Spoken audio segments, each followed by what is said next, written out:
Hey guys, it's Damien. I've got a really quick video I wanted to do. I wanted to do a follow-up video on a previous video that I did about Pinterest and how I utilize Pinterest as a social media marketing tool for prospective customers and getting more traffic on my website and, of course, selling more product. I did a video probably about 3 or 4 months ago where I recommended creating a bunch of Pinterest boards with a lot of different interests.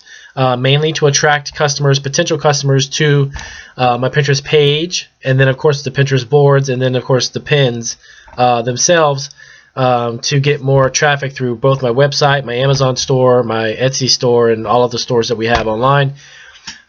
So just a real quick follow-up. I now have we're close to about 4,000 followers on Pinterest, and it is a huge cross mix of customers, a huge customer base with a lot of different people with different interests, which is great because we offer, about I think it's 400 to 500 items now that we make, and it's a good idea to expand your presence on Pinterest through utilizing different topics and different types of boards just to get the attention of customers. And I did a video on how important it is to get your customers' attention to start with, because once you have the attention of somebody, you can either pitch a product, a service, sell them something. But if you don't have their attention, if they're not interested in something that you've got going on, you could potentially miss out on a customer who could spend money in your shop. I like to pin products from all of our stores. We've got a presence on Etsy, as I mentioned before. You may know a little bit about us. Our candy business that we started, my wife and I started a candy business, and we started from our home initially, very small, selling locally and such, and then we went onto the internet, and we are now a fully licensed commercial facility that sells to 15 countries or so, probably a few more than that now. So we grew our business, but the reason why I say this is that we grew it online, and it's 100% through the internet, and I've utilized all forms of social media, every single social media outlet. So I try to push that as much as I can, doing videos and giving you tips and ideas on how to really use it kind of in a non-traditional way to gain customers. Of course, if you're in business and you're online, you want customers to get to your website. It is obviously a big challenge from an SEO standpoint to be found on Google. When you're optimizing your website with search engine keywords and such, there's a lot that can go into that. But there are some ways that you can speed up the process and be found much faster, and I try to do videos to really get to the point and say, this is what works for me. You can take the information and try it, but you do need to give it some time, be realistic and give it some time. It's not overnight. But in a matter of a couple months, we've got close to 4,000 people, and it keeps growing. It's doing about 50 to 60 new followers every day. We'd like to be, of course, 30, 50, 60,000 or 100,000, and we'll get there. But so far, it's actually worked. So again, to recap the concept, to recap the idea, I basically created a ton of boards, over 100 different boards with different interests, but I tie those into what I do, to what I sell. As a real quick example, if I sold chocolate-covered pretzels, I would create a board for snacks. I would create a board for chocolate. I would create a board for pretzels. I would create numerous boards that would be kind of like almost boards that would be titled with keywords that could be found for somebody who's looking for, let's just say, chocolate pretzels. If you're in the food business, or if you're starting to get in the food business and you have a product, it could be a jelly or a jam or a preserve. There's a lot of different boards you could create from that. And what you're trying to do is you're trying to attract customers to the boards and then trickle it down to being attracted to the pins and then eventually to your product. So that's the concept, that's the idea that I utilize just through Pinterest. And I'll do a few other videos separately for all the other social medias, Twitter, and of course Facebook, even Tumblr.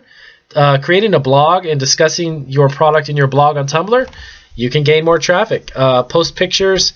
I would definitely recommend the Google search engine, from what I've learned, loves any type of content that is good text content, as far as words and descriptions and that type of content, as well as including images.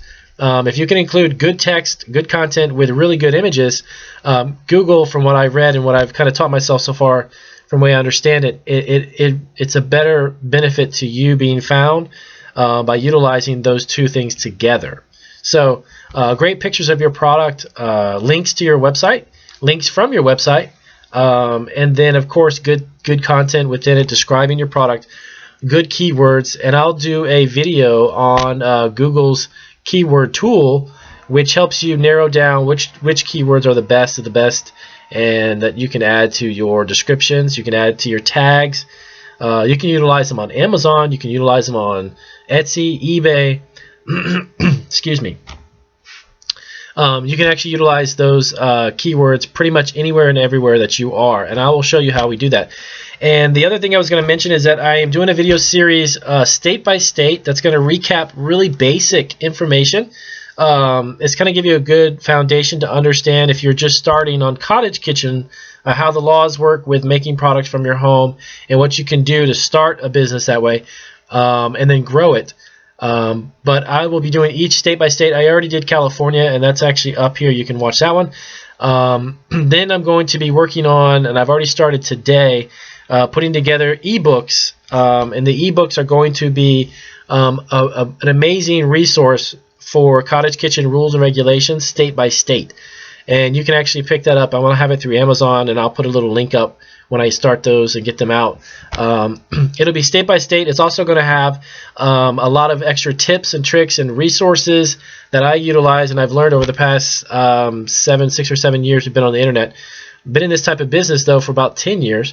I did own and operate an Italian bakery where we did gelato, we did paninis and breads, and we handmade everything from scratch in our bakery. And I operated that for a couple of years and learned a lot from that. And then prior to that was in retail for 21 years, a little about 20 years, 21 years. So I bring all of those resources and all of that experience to when I do it and put it together in these ebooks. So if you're in a certain state, you can actually go to Amazon. It's an ebook. The price point is going to be like around really cheap, $2.99, $3.99, somewhere around there. You download it, and it's going to have a tremendous amount of resources that will save you a ton of time. I'll even give you links and information to your state-specific contact numbers for your Department of Agriculture, Health Department. It's going to be a really phenomenal series of books, and it's going to be for every single state that has cottage kitchen laws.